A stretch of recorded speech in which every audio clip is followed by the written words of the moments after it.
Well, if the major historical figure who's also a black guy got killed and you're the only other black guy around, I guess it's time for V'ger Please. A vile visit to Bajor. My name is Joseph. Jobs? Where we're going, we don't need jobs. Your co-host, Peter. Peter, this is a wild one to be reviewing in our current era of 2025. What's it called, sir? This is Past Tense, Part 1, Season 3, Episode 11. First aired January 8th, 1995. Teleplay by Robert Hewitt Wolf. Story by Ira Stephen Bear and Robert Hewitt Wolf. Directed by Reza Baddy. In-universe date. Yeah. September 1st, 2024. Indeed. September 1st. Do you remember where you were? Future of September 1st, 2024. Do you remember where you were for the Bell Riots? September 1st, 2024. Let me pull up Google Calendar real quick. Yeah. How's it work? Probably. Yeah, it's a good place to be. I do remember people remarking on this last year when the actual Bell Riots thing was happening, because it was a Sunday, so I was not at work. I was probably doing yard work or whatever. Right in the middle of election season, right? What was the date for the Bell Riots? Did they do it on Labor Day? Yeah, I guess they did. Probably. Labor Day weekend. Let's see. We're burying the lead here. These are two Star Trek episodes that are very strange in that they have definitely predicted the future in a fashion that is a bit creepy and begs us to discuss them in the context of the politics of the era that we're in. So if you're looking for the normal, breezy, we're just going to fucking talk about Star Trek in the context of it being Star Trek, these episodes kind of make that impossible because of the fact they literally take place in 2024 and have to do with, people being herded into essentially concentration camps because of urban crime problems. So, sorry, it's just going to be that way this week. And also we get to talk about how fucked all of the Star Trek continuity is, which is a favorite topic of ours. Absolutely. For the record, I spent the Bell Riots watching Star Trek The Voyage Home in preparation for the Patreon content we did there. So, well, that was a good way to spend it. It was a brutal time. It was a very difficult time for my family. The wounds are still healing from that one. I have to admit that you have won the battle amongst our audience of their Star Trek 4 takes, but I retain my own appreciation for that film, and I accept that not all of you are as cultured or as understanding of the need for people to watch Star Trek that aren't hardcore nerds for it to be successful. Speaking of the need for understanding, hoops and mental gymnastics that they ask you to go through on this thing to explain how in the fuck a starship in the 24th century in orbit over Earth, the most safest and stable places in the universe, could have a catastrophic failure to the magnitude that Miles O'Brien is dealing with. Like, I kind of liked how simple it is in a way too, though. Simple. It is the unintended consequence of having a piece of Romulan technology strapped to a Federation experimental starship. This is just something no one had thought of because nothing was designed to work this way. When you say it like that, sure, it seems feasible. When they sit there and go through excruciating detail of the chromaton particles charged to the hull and the microscopic singularity that exploded from the other side, and just like, dude, you could have just said, man, while the transporter was kicking up, the cloak had a hiccup and it fucked us. I don't know how, but this is what happened. There's a real problem. Man, it's a double-edged sword for Deep Space Nine, because on one end, they're saying things like Galaxy class and like going into the nerd details and talking about the cool stuff. But on the other hand, there is a level of technobabble that I don't think Next Gen got anywhere near, where you're talking about. This is some of the thickest technobabble I've ever seen. Yeah. just wasting screen time talking about that. They didn't delete files, right? And you can go and find the checksums and like, people don't need to hear about that stuff, man. People need to hear about this. Like, it really knocks you out of the moment and gives you loose threads that become annoying and persistent. So, yeah, at the core, you've got this classic setup we're getting now where we are so scared of what's going to come through the wormhole, right? We are tensed and we are waiting for the Dominion to invade. We have put the USS Gunship Murder cruise liner out there, right? And this thing is supposed to be out there with your crew defending the Alpha Quadrant from whatever is on the other side of the wormhole. And they are just taking this thing away from Deep Space Nine for the most silly and simple of reasons nonstop, as you pointed out, because it's a nicer set to film on. But like, okay, so Jadzia Dax was sick. We flew away for that. And I forget what the other reason was that we flew away. This week's reason for the we had to go reacquire Kira from Cardassia Prime after she was kidnapped. So that was more legit. That was legit. That was also quite the message to the Cardassians that this is what we're willing to do. This week, I got a work conference way back at home, which is, I don't think they really gave a travel time, but we're going to take our entire senior staff away from the defensive post we have at Deep Sheets 9, and we are going to take the one ship we think might be able to stand up to these guys. We're just going to leave our whole ass hanging out there with our B squad and 3 runabouts.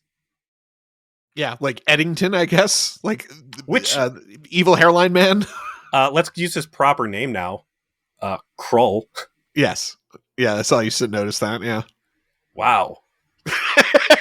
Time was not kind. That man Norwooded hard. Listen, man. It's just more impressive to see someone from a major action movie just post it up. Good on him. I'd take it. I hope sure. It looks like Eddington's got some fun stuff he's to do. Plus, again, he gets to be in charge of Deep Space Nine right now. So, yeah, they've come home to put on to participate in a conference about Dominion threat, right? Correct. This could not have been a Zoom call. This did require Sisko and all of his people out there. And there they are. And they're in orbit. I love all the intro warm-up that we're doing here. That classic Starfleet dilemma. You're invited to a party by upper brass that nobody wants to go to because that guy sucks and he's boring. Yes. I'm pretty sure that the Runabout episode of TNG was all about this. We find out that Sisko's got a sister in Portland he's looking forward to connecting with. And before they beam down for this, we get a real nice Armin Shimmerman cameo as Quark calls on a secure emergency line because he needs to talk to Sisko and remind him that the Nagus wants credit. And also that Sisko does kind of owe the Nagus for what he's been able to accomplish and then cut the Federation in on as a consequence of their work towards making contact and trying to understand the Dominion, because it was via Quark, who had the staff of the Nagus, that they were able to ring the next sort of piece of the trail to finding the founders. And so that was something that the Nagus essentially did on their behalf, and he's calling in the favor to like get one of his family members out of space jail. Which Sisko just kind of like, yeah, no, that's fair. I understand the need to honor one's debts to space capitalism. Is Space Sisko a Space Lannister? He does pay his debts. I think he's has a unique ability to understand cultural competency. That's why he's good at his job. He's certainly good with it with Bajor. He's, very deeply incentivized to do it with Bajor, being both assigned to get them in the Federation and also accidentally their Jesus. But he's expanding this to the Cardassians. He's expanding this to the Ferengi. He's been forced into a position where he's now more of a diplomat than he's been in his prior career. And it's not like the Federation just has diplomats laying around, Joe. You got to make the most with what you got. And I'm sure, like Archer, he went to his diplomat training. But unlike Archer, he's actually great. And also, sometimes repaying your debts means punching people in the face. Sometimes people are owed punches to the mouth. And that's the great thing about Cisco. He can do both. Yeah, yeah. He's the ambassador you send when you want to send a message. And that message is bodies. That message is teeth on the floor. So they're gonna go beam down. You know, all right. Let's take care of business. And whoopsie daisy. There will be 10 minutes of technobabble to explain it later. With having plugged in a foreign object into your cutting edge spacecraft, but they beam down to San Francisco, but they don't beam down to San Francisco in 2371. They beam down to San Francisco on August 30th, 2024. And in 2024, in the Star Trek universe, San Francisco was a crime-ridden hellhole until they cleaned up the streets and took all of the homeless and put them in basically a camp. And this is where it starts to get a little creepy. It's no mystery why people have been paying more attention to these episodes as it relates to our current cultural moment, but San Francisco specifically has had a very similar problem and is being utilizing relatively similar solutions as it relates to homelessness, rampant crime, and urban decay. And this is certainly a much more, dialed in and sympathetic way of viewing the problem. We're going to meet a lot of these people who are in the sanctuary district. That's, they're just trying to make their way in the universe, and they're there unjustly because they're falling on hard times, and there's families and that sort of thing. But at the same time, there's a resonant line through all of this that starts and is well developed, and that is, this is what it looks like when you forget how to care. It's like a line out of Bashir. Like, this is what, or when he's talking to Cisco later on in the episode. And it's you suffer through enough disorder, enough chaos, enough consequences of urban decay that empathy is no longer part of the equation. You just want it fixed. And that is the society that they beam into. The other byline through this is it has to get worse before it gets better. Yeah. The away team, the diplomatic team, whatever you want to call it, was supposed to be Cisco and Bashir and Dax.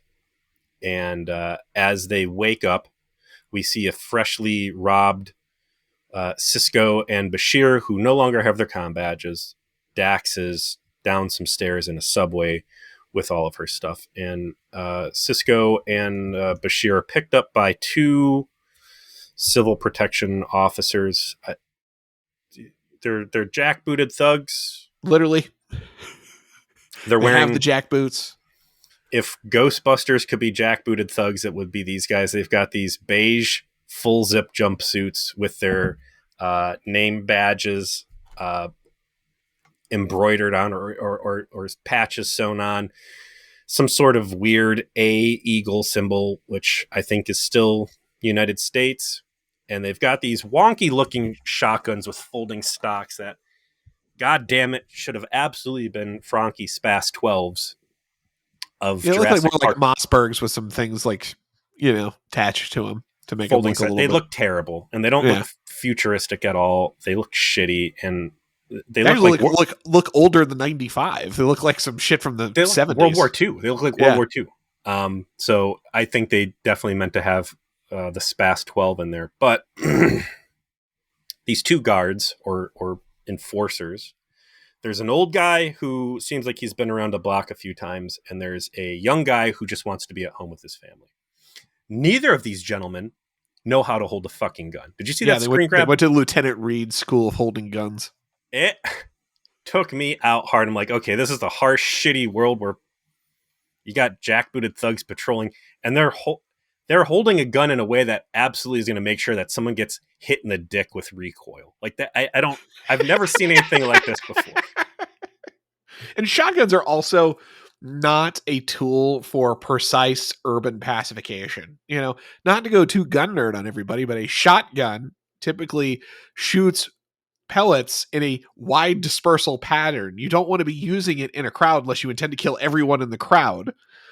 So the fact that that's like the weapon of choice of the enforcers is, this is not a practical weapon selection. Did an assault rifle look too evil, like too bad Yeah, guy? like it should be just like M16A1s, right? Like that if you're gonna just like dial it in all the way. So it's got me wondering now, because these guys are supposed to be authoritarian, but we are supposed to be sympathetic for them, because we know what's going to happen is that all of the guards are going to end up rounded up in this hostage situation where we don't want them to die. So maybe the choice of going with a shotgun instead of a rifle was to avoid harsher criticisms. The reason they're wearing Ghostbuster jumpsuits instead of fatigues is to, again, downplay the military bad guy-ness of them. Yeah. Because we've seen this stuff before, the what do you call them, the Casimir jungle fighters, the Vietnam episode of the Catch and Jungle Fighters. Yeah. From Voyager. Like, we've seen that they absolutely have the resources to have fake looking machine guns that are still assault rifles and fatigues. So I think some interesting costuming choices going on here. But what's happening is that we are splitting Dax away from the main group so we can tell a tale of two cities. Yeah. And you get Cisco and Bashir taken away to what they call the Sanctuary District, which is an enclave that is supposed to house the unhoused in a sort of urban pen. I'd say that actually the closest equivalent, if you're trying to find a historical parallel, would be like a one of the Jewish ghettos in Warsaw, circa World War II during the Nazi occupation, where they like herd a specific group of people into an urban area and then wall it off.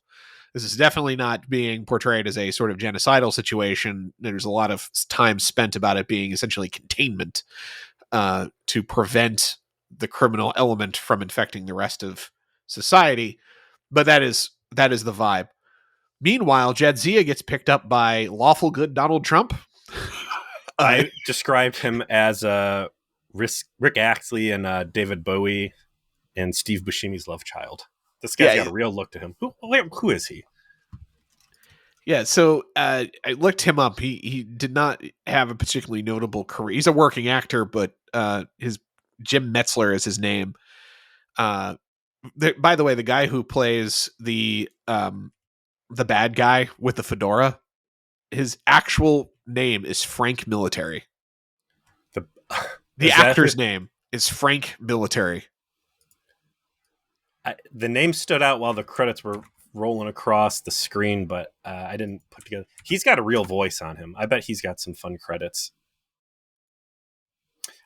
Chris Brenner, the other guy, is some sort of media mogul, I believe. He is. Yeah, well, he's a tech mogul. So I say lawful good Donald Trump because he's portrayed as extraordinarily rich, famous. Like the fact that Jadzia doesn't know who he is.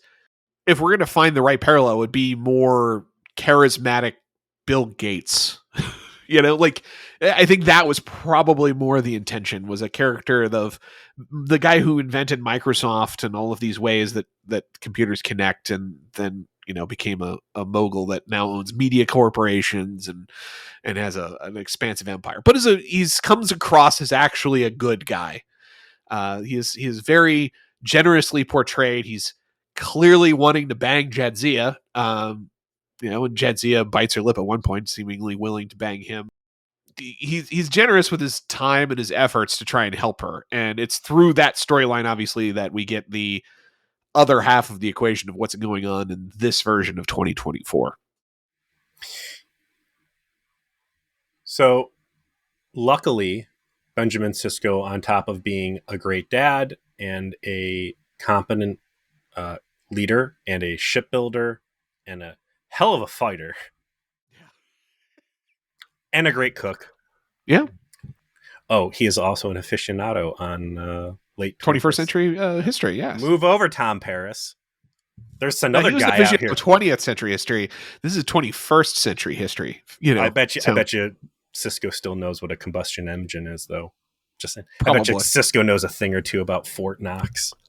what he describes to Bashir is unfamiliar with it except in the vaguest terms, but as they are being processed and there's a sort of Brazil like, Hold on. bureaucratic moment when they're For sure. having to fill out paperwork. I'm not really familiar with the I mean, I know where the genetic engineering technology was here seemingly, but as far We'll as get to that. socioeconomic issues, a complete blank. I'm sorry. Very selective Okay. knowledge. I don't know about Khan Noonien Singh, but this stuff. uh, he explains, like, yeah, so we're in the wrong place in the wrong time, Julian. What's going to happen is that everyone in this sanctuary district is going to get fed up with what's happening, and they're going to seize control of it by force. And when they do, the military is going to show up, and it's going to get really bad, and hundreds of people are going to die. But the hostages that are taken are ultimately going to be saved by a man named Gabriel Bell, who his selfless sacrifice to ensure that the lives of the hostages were actually saved is going to turn opinion to say, like, maybe this is all a tragic humanitarian mistake, and the United States needs to change its approach as it relates to this specific question. And we need to get the fuck out of here before all that happens, because this is not history that we want to be living through. It's all very interesting to me, the way that they gently handle this on both ends, because Cisco condemns the state of affairs and recognizes the people being hurt, but he's not sitting there pointing a firebrand finger at this is wrong and how dare they, and the moral outrage isn't there. It's expressed that nobody wanted this to be a bad thing, that these sanctuaries were set up, and essentially they're homeless camps. They're citywide homeless camps. And let's ignore the economy for a minute of can you sacrifice that much downtown real estate to make a homeless shelter in Well, ask LA right now. Like, that's what's fucked up about all watching this now is literally the place they filmed this in, Los Angeles, California, essentially did do this. They didn't do it on purpose, but their downtown did in fact get completely taken over as an ad hoc homeless containment zone. But there was a desire to help people and provide something for them. It is not a concentration camp, certainly not a death camp, but people have, once it was out of sight, it was out of mind. And we find out through interactions with the bureaucratic office where they are brought in because obviously they don't have papers and it's a big mystery and they need to get processed by the system, that there's classes. You have the gimmies and the dims. So there's fake slang terms to essentially describe its dims are the derelict, mentally ill, cannot sustain themselves, cannot work. There's the ghosts, which are the criminals, and there's the gimmies, which are the people who want to be productive members of society. People who have been relocated there because they did not have another place to go. And there are supposed to be jobs and family services available to these people so they can get placed in a job and basically leave there free and clear and go be productive elsewhere. But there's a shortage on jobs. I'm guessing there's a market recession. AI obviously took all their gerbs. Yeah. The ghosts, which you have designated, are gimmies that have not integrated well. So the important part of this in terms of framing is that there is not supposed to be a criminal element here. That this is not a jail and this is not where the government is putting violent offenders. They go to actual jail. The problem people in here are the ghosts, which are disenfranchised and they have become bad on site, and there is a lack of effort to round those people up and put them in jail or whatever, probably because it's just going to antagonize the situation more.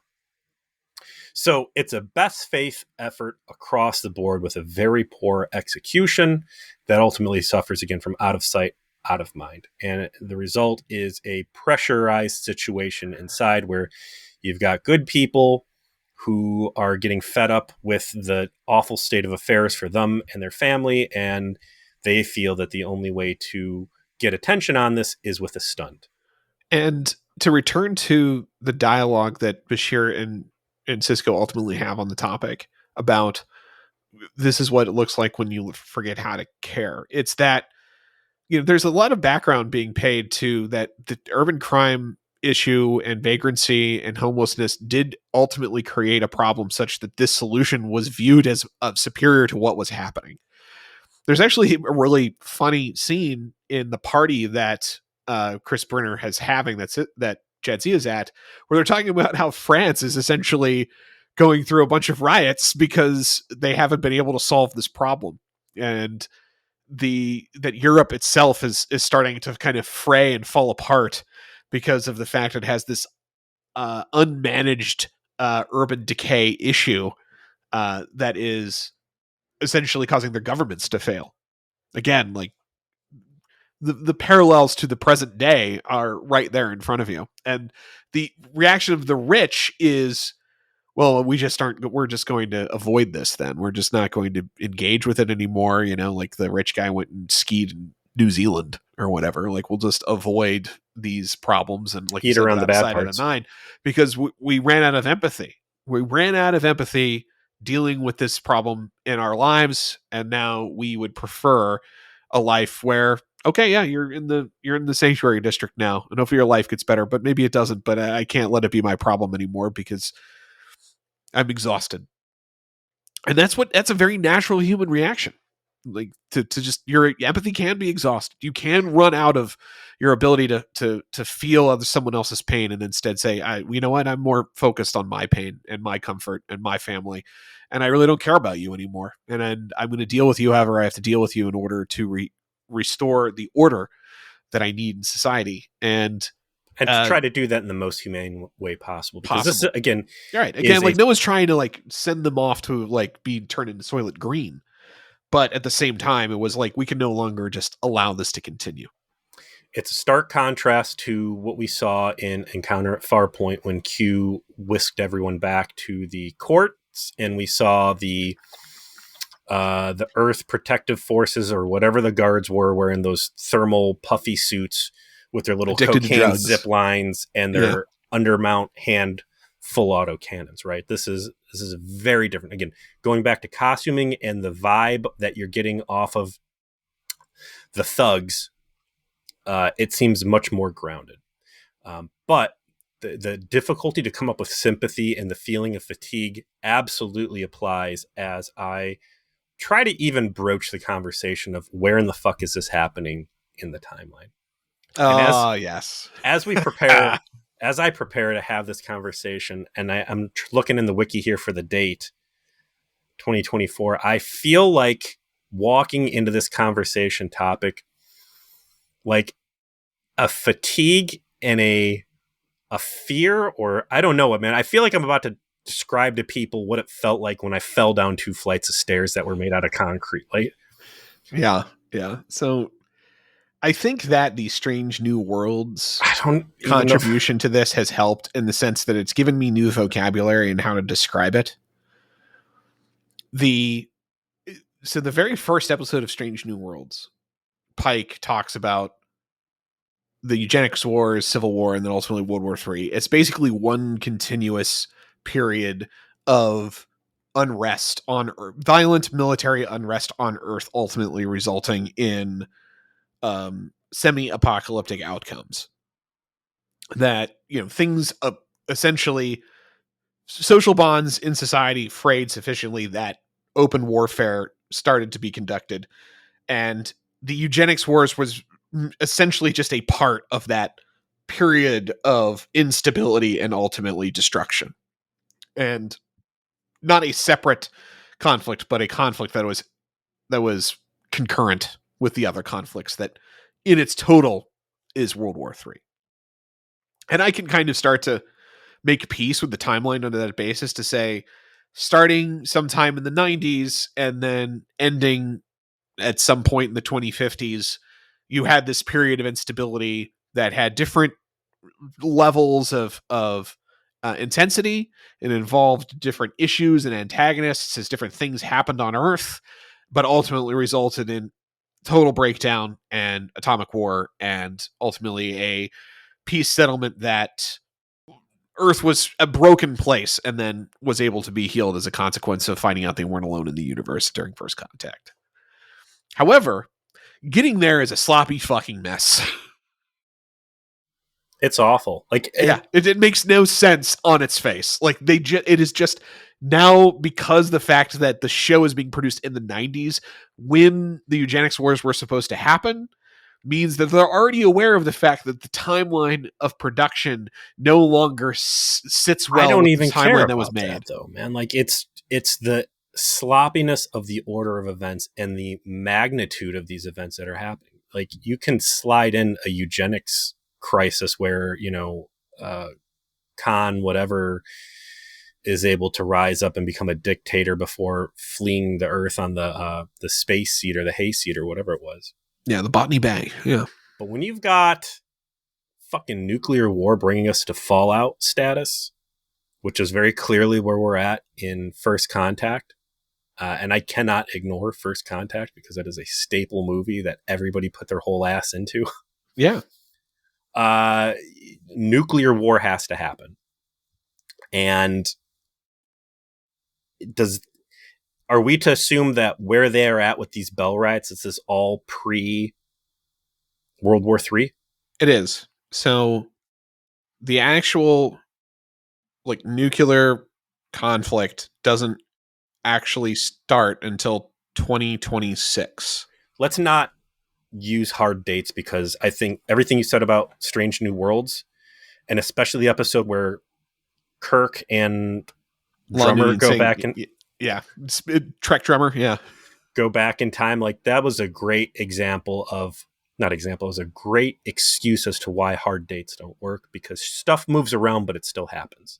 Yes. There's some bullets you can't dodge. They're going to happen. So let's not worry about dates. If in case you haven't seen it, there's an episode of Strange New Worlds where Space Drummer and Kirk have to go back to try and actually prevent Baby Khan from being killed in Toronto, of all places, because it's cheaper to film in Canada. Credits. And there's a Romulan temporal agent there who is attempting to do that because the causation is if Khan doesn't exist, then Earth won't go through the pattern of events such that they ultimately become a galactic power. And the Romulan agent lays out this line that's actually quite good about that this isn't the first time she's been there. Like, there's been all these attempts to do this, and her frustration at the fact that the events themselves have a kind of temporal inertia that they still happen. They just happen at different times depending on how the interference occurs. And it provides a continuity line that you can follow to say, okay, now Khan existing in the 2020s instead of the 1990s makes sense, because all of the things that need to happen to make the timeline happen still are happening. And this is the problem with a science fiction universe where there's a lot of fucking time travel. Bad time travel too, man. That you just it's always going to be a mess. And it's been going, a timeline that's been established in the 60s when the 90s was considered the far future, that you've got to try to resolve, and it's never going to work quite well. But I am starting to become more comfortable with okay, well, this is kind of in that period of time just before things get really bad, that societal decay is in a state where the better things are still, what did Cisco say? Like, the world we know is still 100 years in the future, which is accurate to like when Enterprise is going off. We've watched a lot of time travel episodes of Star Trek now, and some of them are dog shit, and some of them you just roll your eyes and you're like, whatever. And I think ultimately I'm going to put this one as a whatever, right up there with the Sarah Silverman one. And then sometimes you get some really great ones. You can't look at this stuff as real, I think, because it's just such a fucking mess that you have to look at these time travel episodes as essentially reskinned holodeck episodes that they wanted to have a stronger moral point. Yeah. A lasting moral message in the story. And the holodeck gets turned off and all those characters no longer matter, and you can't tell an impactful story about photonic beings, but you can go quote unquote back in time, and you can make a difference and tell a heroic story while doing some sort of a moral inflection on current day whatever. And there's a great content in the episode as it relates to that, particularly for Cisco and Bashir as characters talking about this stuff, because it's a lot of the episode is them like Social commentary. yeah, reflecting on it from their position being in the enlightened utopian far future.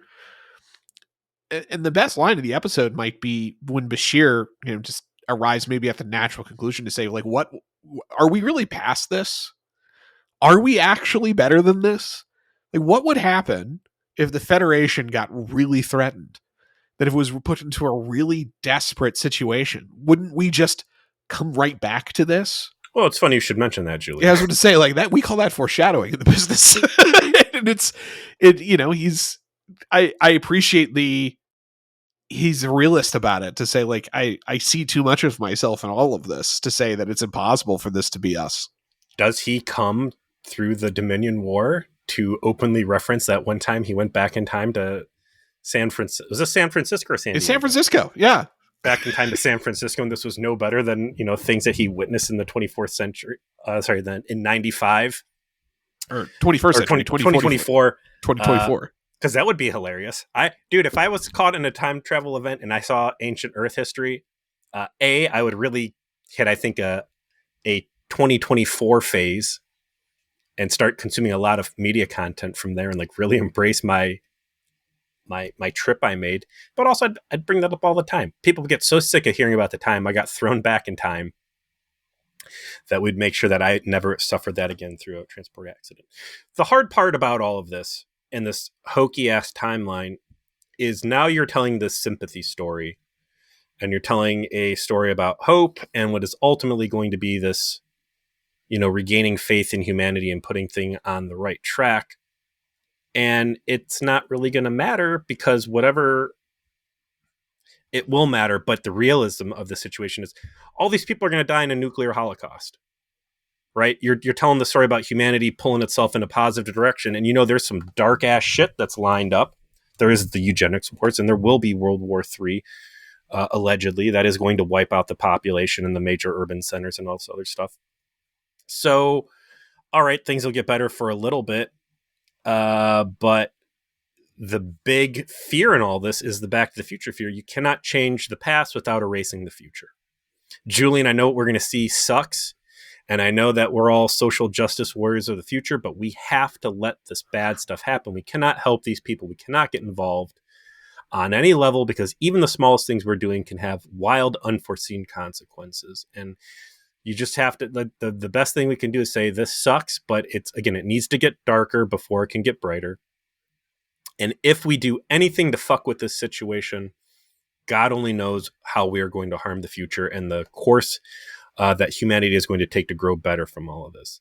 Except, again, are any of these people still going to be alive? Is anybody going to care or remember? Or is this all going to get wiped out in an atom bomb? Well, I think that's where there's a line that you could put into this episode to address that, because I think there is a good explanation to say, like, on a long enough timeline, everyone's dead, right? Like, all of these people are going to live their lives, and they're going to perish in the fashion in which they're meant to, or history records them as perishing. None of these people are going to survive to our era, right? So their lives will be lived in the fashion in which they were supposed to. But as everybody... And your point being, like, yeah, I mean, some of these people's lives might be relatively short given the conflicts that are about to break out. Like, they don't necessarily have much life to live, but it is all of the continuity of all of these events and how they influence each other and how they influence thought in the aftermath of it, that is important.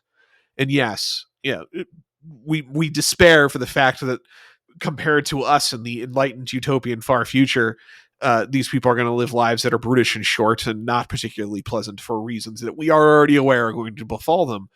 But they're suffering through that, and the lessons that are learned from the suffering through that are what's actually what echoes through history, echoes into eternity.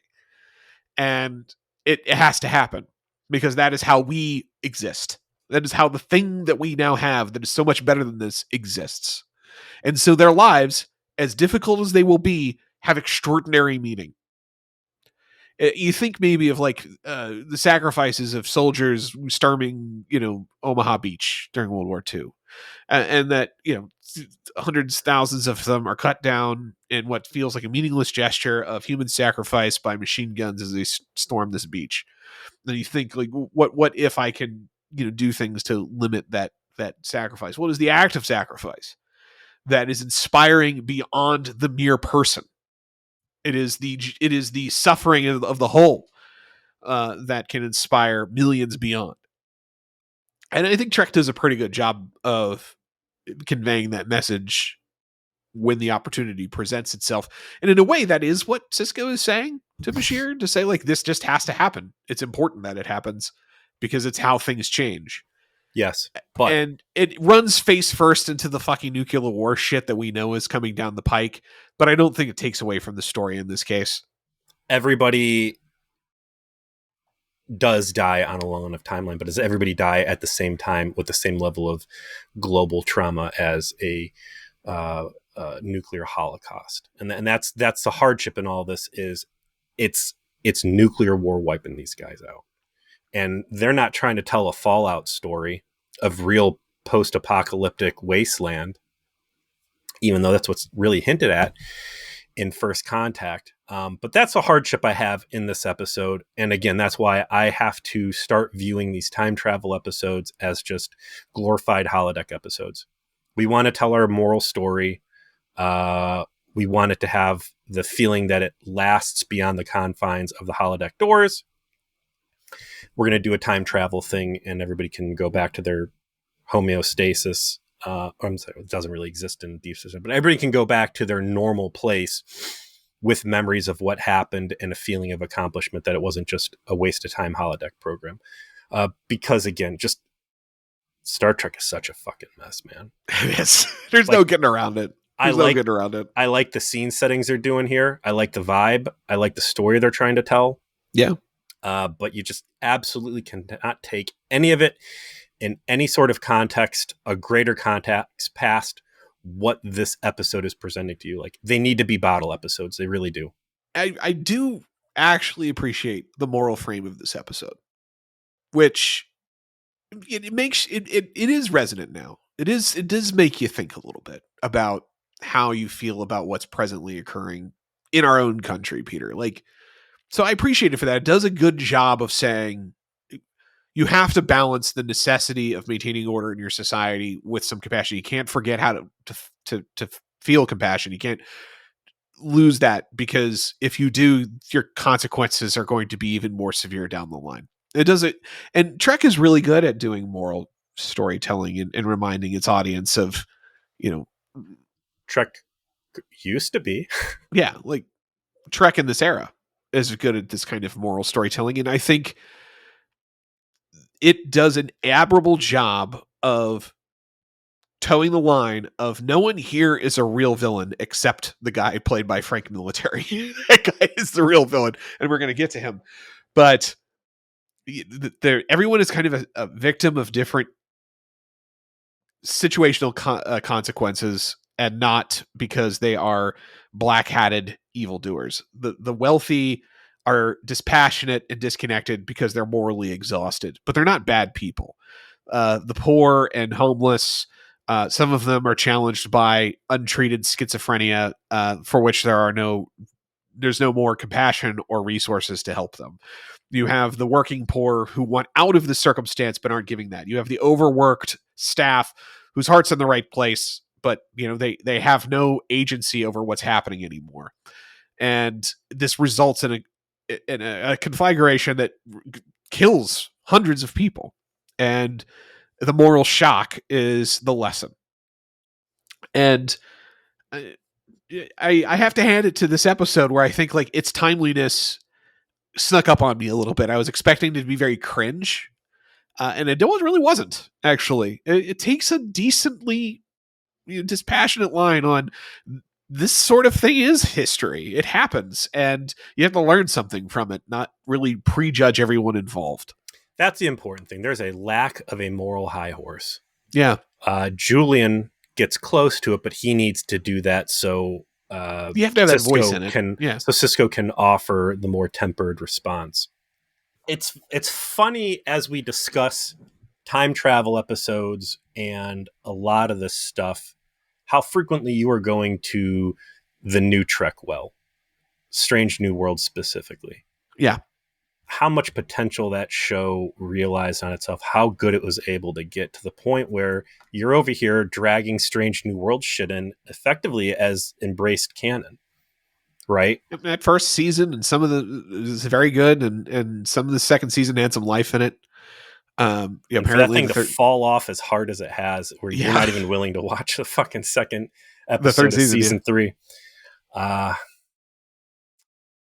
Let it not be said we didn't give this stuff fair shakes, man. So speaking of fair shakes, Jadzia certainly is getting hers. She's much better at not breaking the temporal prime directive. Con artist through and through. She is so full of shit and just wakes so up slick. It's actually a really great part of her character that she like immediately, without anyone around, is like, okay, I am a space professional. I am also hundreds of years old, and I immediately recognize I have traveled through time, and I need to fucking guard that shit close to the vest. Oh, by the way, I just got rescued by a man who's making the sex eye at me. I'm going to fucking ride that for as long as possible. Yeah, put me up in the W or whatever. yeah, man, give me some hot torque clothes. I will be your eye candy while I solve these problems. Let's go. Let me offer this as an alternative viewpoint. Oh, fuck, this is not the first time I have woke up passed out in a subway. Deeply confused as to what has happened. I don't know who's around me. I don't know if my boss is here. I'm just going to fucking play it cool and act like I know what's up. Because Jadzia the con artist, man. I love it. Jadzia the fucking party, or Dax the party slug, well accustomed to just waking up after a real rager and hitting the ground running. That's great. She bites her lip when like trying to like lure the nice Bill Gates, and like play on his obvious attraction to her. Like, man, I love this. This is such a good clay flavor for her. Give me the tertiary storyline where there was something that the Trill carry something, and that these guys have never been inoculated to, and she starts the next big wave of STDs on Earth. She's laying down the fuck vibe and using it to her advantage. So the trouble that Cisco and Bashir run into is actually from a bunch of thugs led by a man in a fedora who's actually very good at having a sinister aura. His name within the episode is just initials. Look at it again. BC. BC is the local thug. BC is the local criminal. He robs people, takes their ration cards. A ne'er-do-well through and through. And it is because of him that possibly one of the funniest whoops, we've got to fix the timeline ideas I think you can come up with is what occurs. Because Gabriel Bell is present in this area. And the thing that happens is that Gabriel Bell is a very deeply moral, self-sacrificing person who intervenes in a way to prevent the hostages from dying. Eventually, Bashir and Cisco wind up in a fight with BC and his thugs that, Cisco attempting not to alter the timeline is not like immediately tub thwomping all of these men one punch at a time. He's holding back a little bit so that he doesn't hurt anybody. Oh, you're broaching my weakest shit award. Season 3 here, Joe.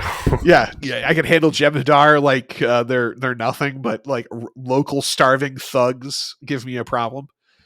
He's holding back. He's trying to maintain the temporal prime directive. But Gabriel Bell, unaware of this, self-sacrificingly intervenes to try and help him and gets stabbed and immediately dies. So, unfortunately, the man critical to history for being heroically self-sacrificing was heroically self-sacrificing at the wrong time. And now that man doesn't exist. And now history doesn't have that fulcrum point on which to turn. It was a fun way to answer the question of who is Gabriel Bell, because you knew you were going to meet the guy, right? Right. Is it the man who was trying to protect his son in the stairwell that Julian Bashir helped, is that Gabriel Bell? He seems very political and active. Is his son who was laying out on the floor, is that Gabriel Bell? And Yeah. maybe Julian did affect things by giving him some medical treatment. Was Gabriel Bell one of the guards somehow? Was the man in the hat BC? Is that actually Gabriel Bell? Nope. Just throwaway guy who just runs in, Leroy Jenkins it, and takes a knife to the gut. And is this supposed to be comedic? Or is it supposed to be just because it's easy that you get to the end of the episode? As you know, Bashir and Sisko are like, what do we do to fix this? We have to make sure the event still happens. So they start to get involved with setting up for this event that's going to cause the riot that's going to seize the sanctuary district and lead to the events that need to happen. So we get involved with like the local, revolutionary politician guy whose son was treated by Bashir. And then suddenly the violence breaks out, and Sisko and Bashir have one of the guards that they rescued, and they're kind of accidentally lead him into being one of the hostages. And I think the episode ends on a moment where it makes sense, but it's really funny because he's literally doing it because he's a black guy, where he just says, well, I'll just be Gabriel Bell. I will make history happen by taking over this role, right? I know what needs to happen. I'm an aficionado of this history. Thankfully. And thank the prophets. Nobody knows who Gabriel Bell is before this happens. So as long as Gabriel Bell does what he is supposed to do here, I could just be him. And so yeah, I guess I'm the most. He doesn't even look like him, right? Like it's not like they have a close physical resemblance. They're just black men. They're both black men. He doesn't even really call attention to the race. I mean, I think they could have put a white guy in there, and he still would have. Oh yeah, no, and it's very specifically, this is nothing about this is racial. It's just coincidentally, Gabriel Bell is a black man. So is Sisko. So he could just be him instead. I love Sisko's willingness to just. Listen, man, I've been spending a lot of time on Azeroth and around Azeroth. This is not a strange work day for me. I am not looking at Starfleet officer is at full bore here. I'm not looking at this as Earth history. This is just more bullshit on a work day. I have seen the structure of what's happened. We have replaced an important person. We now need to become a crutch in that situation. So, yeah, I'm gonna RP as Harriet Tubman, man. It doesn't matter. We're fucking doing this. Just shut up, Julian. It's happening. Go with it. This is now a Rick and Morty adventure. Oh, jeez, Rick. We gotta save the timeline, Rick. Think about this too. Actually, I think the Rick and Morty is going to be fucking our murder hobo friends O'Brien and Kira, like talking about how they got to travel through different timelines to try and find where they beamed them down to. Oh, I didn't know that they were going to be doing that. That sounds cool. I'm looking forward to that. I guess I just spoiled the next episode a little bit for you. Fuck. Ooh. Oh, I'm sorry. I'm sorry. Think about being Julian Bashir for a minute. You're trapped in the past. You might die. You can't find your girlfriend that you've actually been able to make a pretty good friendship relationship with. And you're stuck with Sisko, who, did they ever explicitly like warm these two up? Because he was very mean to Julian for a long time. No, I think it's the first time these two have really started to have a relationship with each other that isn't antagonistic. Because like you said, Sisko was very explicitly mean, and then Bashir got better at his job and stopped being such a prick, and I think Sisko got a little nicer to him. But this is really their most time they've spent together. I'm gonna say since Planet Mike Emintrout, that's the last time they've been together. I would say that the actions that him and Garrick took in exposing the conspiracy regarding Gul Dukat and the orphan from the Orphans episode, like I will say in my head that bought him a lot of credit with Sisko and established him as a competent operator, and also him getting on the phone and like motherfucking Dukat. Like, okay, this guy's got some balls. I like him. Yeah, he went and dealt with Nebrian Tane one-on-one, and all that too. Yeah. Yeah. Meanwhile, in the future, as you're the history changes, but not for the Defiant, because they have chronotons. And they realize that history has been fucked and they need to do something about it. Nothing is the same in orbit. I think they do a nice job keeping Starfleet resources away from this problem because saying don't beam up. We don't know what's going to happen. They've explained that well. Yep. And cutting them off of all of Earth's resources. Oh my God, I can't reach Starfleet. What does the rest of the world look like? Is it just bombed out hellhole? Are there space fascists? Like, what's this world look like? Are we in the mirror universe now? I don't know. I hope there is some sort of glimpse of what the Earth looks like below them. What do you do in these situations where something changes and all of a sudden Earth is like way better? Like, ooh. Guys, no, wait, keep this. Yeah, usually we do this stuff and it's like just Judgment Day down there, but this is like, wow, are we about to be the bad guys by fucking this up? Hard to say. What are we going to watch next week to see if they fuck it up? We're going to be moving into Past Tense, Part 2. And that is Season 3, Episode 12. Oh, there's Cisco. He's got the shotgun. He's also holding this thing wrong. He's going to cut his finger off. It does look more like a Spaz 12, though, in that shot. Again, these should have been Spaz 12s, and you should not be holding. It will absolutely fly out of your hand. With history itself at stake, Cisco must risk all to see that the Bell riots reach their inevitable conclusion, even if it means sacrificing his life. So I'm excited to see how these guys are going to travel back in time, anchor themselves to the future, and be able to like recall or just the complete lack of passion out of anybody for the ridiculousness of this situation. How many temporal events has Miles O'Brien been involved in at this point? Well, yeah, like directly, probably not that many, but he certainly observed plenty on the D. You know, he would have been there for. Would you have been there for the Data's Head adventure? So that was the end of season 6, beginning of season 7. Was it? That's Time Zero, right? I forget when that happens in TNG. It's like, what can you do that really scares people in Star Trek? Because being trapped in the past, you'd be like, well, I'm stuck here forever. There's no sign whatsoever of the USS Time Zero or whatever the space age or the temporal authority was called. Relativity. And we're just stuck here for no big deal. We'll find them. We'll zip in. We'll get them back. Like, short of, I think the warp core breach is really the only thing you're truly afraid of, or getting assimilated, I guess. Yeah, that one sucks. I'm trying to find it, Joe, and I can't. What season was 1149? Oh God, I forget. It was still Cass was still on the show, so I think season 3. Was she? Yeah, Cass was on the show. Where's Cass? Hold on, I got Memory Alpha open. Why are we looking up 1149? I want the fucking date, man. I gotta line up where this is. I know we said we 1159 episode takes place on December 27th, 2000 to January 1st, 2001. Literally the millennium. 4 years later. And this is where the Earth is. It's a rough 20 years. I think we all lived through it, right? You know See you what? next week, everybody.